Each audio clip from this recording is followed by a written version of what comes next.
Sir రీసెంట్‌గా చూసుకుంటే సెలబ్రిటీల విషయంలోకొస్తే రీసెంట్‌గానే నాగార్జున గారు, అలాగే జూనియర్ ఎన్టీఆర్ గారు వాళ్ళ ప్రైవసీని భంగం కలిగించకుండా వాళ్ళకి కావాల్సిన వీడియోస్ ఏవైనా కానీ వాళ్ళ వాయిస్‌లు యూజ్ చేసినా కూడా అఫెన్స్ కింద పెడతామని చెప్పేసి కోర్ట్ నుంచి సుప్రీం కోర్ట్ నుంచే వాళ్ళు స్టే తెచ్చుకున్నారు. కానీ నిజానికొస్తే ఒక సామాన్య ప్రజలే చాలామంది యూట్యూబ్‌లోనే ఒక చిన్న మాటతో ఒక లేడీ ఎంత ఇబ్బంది పడ్డారో మనం చూసాం. సామాన్లు అనే ఒక చిన్న మాట ఆ లేడీని అన్నప్పుడు ఎవరు బయటకు రాలేదు, ఎవరు వాయిస్ అవుట్ చేయలేదు, మాట్లాడలేదు. కానీ అదే ఒక స్టేజ్ పైన ఒక సెలబ్రిటీ మాట్లాడినప్పుడు మాత్రం తప్పైపోయింది. దాన్ని ఇప్పుడు ఎంత పెద్ద డిస్కషన్ నడిచి పోలీస్ కంప్లైంట్స్ దాకా కూడా వెళ్ళింది. సో సామాన్యులకి ఒక లెక్క, సెలబ్రిటీలకు ఒక లెక్క అన్నట్టుగా ఉంటుంది. మరి దీనికి ఎలాంటి సమానత్వం ఉంటే కరెక్ట్ అంటారు?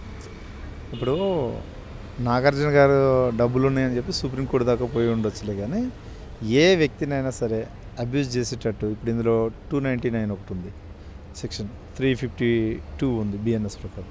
అంటే ఏ వ్యక్తినైనా సరే అబ్యూజ్ చేసే విధంగా ఏ వ్యక్తి ప్రవర్తించినా సరే it will be punishable amount అనమాట, పనిషబుల్ అఫెన్స్ అవుతుంది. ఈ పనిషబుల్ అఫెన్స్ అవుతుంది. అయితే ఇక్కడ సాధారణమైనటువంటి క్రైమ్ నన్ను కొట్టారండి అని అంటే డిపార్ట్మెంట్ వాళ్ళు స్పందించేది వెంటనే 324 ఇట్లా సెక్షన్స్ నమోదు చేసి కేసు నమోదు చేస్తారు. కానీ ఈ ఐటీతో మిళితమై ప్రత్యక్షంగా కాగ్నిజబుల్, నాన్ కాగ్నిజబుల్ అఫెన్స్ లాగా ఉంటాయి. కొన్నిటికి కోర్టు వారు అనుమతి తీసుకొని చేయాలి. మనకున్నటువంటి డిపార్ట్మెంటల్ ఇన్ఫ్రాస్ట్రక్చర్ తక్కువగా ఉండటం, అంటే ఏ పాలకుడు వచ్చినా సరే వాళ్ళు ఏదో పథకాలు ఇస్తారు పోతారు తప్ప కావాల్సిన ఎంప్లాయీస్ని రిక్రూట్ చేయరు. పోలీస్ డిపార్ట్మెంట్లో కావచ్చు, అన్ని డిపార్ట్మెంట్లో ఈరోజు ప్రజలకు న్యాయం అందకపోయినా, సత్వరంగా ఫెసిలిటీస్ అందకపోవడానికి కారణం ఏంటంటే ఒకటి ఫస్ట్ వనరులు అధికారులు పాలకుల దగ్గర ఉంచుకుంటారు, రెండు యంత్రాంగాన్ని కూడా వాళ్ళ చుట్టూనే ఉంచుకుంటారు. అది ఎప్పుడైతే ప్రజలకు తిరిగి పనిచేయడం మొదలు పెడుతుందో, ప్రజల దగ్గరికి రావడం మొదలు పెడుతుందో అప్పుడు ఆటోమేటిక్గా వీళ్ళందరికీ కూడా న్యాయం జరుగుతుంది. ఇక ఈ సోషల్ మీడియాకి సంబంధించిన విషయం ఏంటంటే మనం రోజు బయటికి వెళ్తూ ఉంటాం, వస్తూ ఉంటాం, ఏదో బండి మీద వెళ్ళినట్లయినా ఎవరో ఒకరు అంటూ ఉంటారు, ఏదో ఒకరు అంటూ ఉంటారు, మనం పడుతూ ఉంటాం, మనం ఒక మాట అంటాం, వెళ్ళిపోతూ ఉంటాం. అలాంటి విషయంగానే తీసుకోవాలి. ఇది సీరియస్ అఫెన్సెస్గా కావు.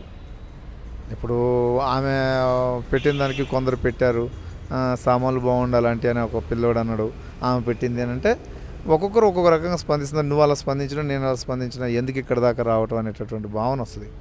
ఆమె అయినా సరే, ఇతనైనా సరే, ఎవరైనా సరే కోర్టు దాకా అప్రోచ్ అయ్యగలిగే శక్తి ఉంటే కోర్టు దాకా అప్రోచ్ అయ్యి, నువ్వు ఒకవేళ పోలీసు వాళ్ళు తీసుకోలేకపోతే నువ్వు ప్రైవేట్ కంప్లైంట్ వేసుకుంటే ప్రైవేట్ కంప్లైంట్లో కూడా కోర్టు దాకా వస్తుంది.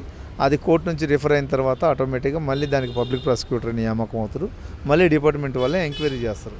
అయితే ఇవన్నీ చిన్న చిన్న ఇష్యూస్గానే భావిస్తారు.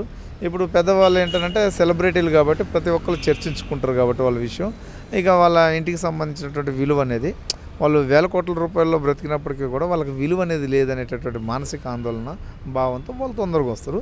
వాళ్ళకు ఉన్నటువంటి ఎకనామికల్ సోర్స్ కూడా ఇందులో సపోర్ట్ చేస్తుంది. దాంతోపాటుగా ఈ కింది స్థాయి వాళ్ళు ఏంటంటే ఏదో ఫేమ్ కోసం, నేమ్ కోసం అని పెట్టుకుంటారు. కొన్నిసార్లు ఇలాంటివి వచ్చినప్పుడు దాన్ని చిన్నగానే తీసుకుంటారు. కానీ ప్రతి ఒక్కళ్ళ విషయంలోనూ డిపార్ట్మెంట్ ఇలాగే స్పందించాల్సి ఉంటుంది. ఇదైతే ఖచ్చితం. అలా స్పందించాలి అని అంటే ముందు మన ఇన్ఫ్రాస్ట్రక్చర్ పెరగాలి, డిపార్ట్మెంట్లో ఉన్నటువంటి వీళ్ళందరూ పెరగాలి. అలా చేయట్లేదంటే వాళ్ళు చేయట్లేదు, వాస్తవానికి వాళ్ళకే చేస్తున్నారు, వీళ్ళకి చేయట్లేదని కూడా ఒకటి ఉంటుంది. ఇంకోటి పై స్థాయి వాళ్ళకి అనేక రకాల బెనిఫిట్స్ వాళ్ళ ద్వారా జరుగుతాయనే నానుడు కూడా ప్రజల్లో వెళ్ళిపోతుంది. దాన్ని కంట్రోల్ చేసుకోవాల్సినటువంటి అవసరం అయితే డిపార్ట్మెంట్ వాళ్ళకు ఉంటుంది. ఇప్పటికీ మీరు చూడొచ్చు, వేరు వ్యక్తుల నుంచి ఎవరో ఒక లోన్ తీసుకుంటాడు, ఏకి ఒక ఫోన్ నెంబర్ ఉంటుంది, అందులో మల్టీ కాంటాక్ట్స్ ఉంటాయి. ఆ కాంటాక్ట్స్ అందరికీ వాళ్ళు ఫోన్ చేస్తూ ఉంటారు, ఎక్కడో చెన్నైలో కూర్చొని వచ్చి కంప్లైంట్ చేస్తే ఆ నెంబర్ బ్లాక్లో పెట్టమని అడుగుతారు డిపార్ట్మెంట్ వాళ్ళు. కొందరు నాకు కూడా జరిగింది ఇలా చెప్తున్నాను. సో అటువంటి వాళ్ళ విషయంలో కూడా యాక్షన్ తీసుకోవాలి. నేనేమంటున్నాను, వాళ్ళకి ఇన్ఫ్రాస్ట్రక్చర్ లేదని మాకు తెలుసు, దాన్ని ఒప్పుకుంటాం, దాన్ని పెంచుకోవాల్సిన బాధ్యత ప్రభుత్వంది. అలా ప్రతి ఒక్క విషయంలో కూడా దగ్గర దాకా రాని విషయంలో వదిలేసి వచ్చిన దానికైనా స్పందించాలని డిపార్ట్మెంట్ వాళ్ళు కోరుతున్నాం. వాళ్ళు చేయాల్సినటువంటి అవసరం అయితే ఉంటుంది. అలా చేయట్లేదంటే సరిగ్గా జరగట్లేదు సిస్టమ్ ఫంక్షనింగ్ అనేది మనం అర్థం చేసుకోవాలి.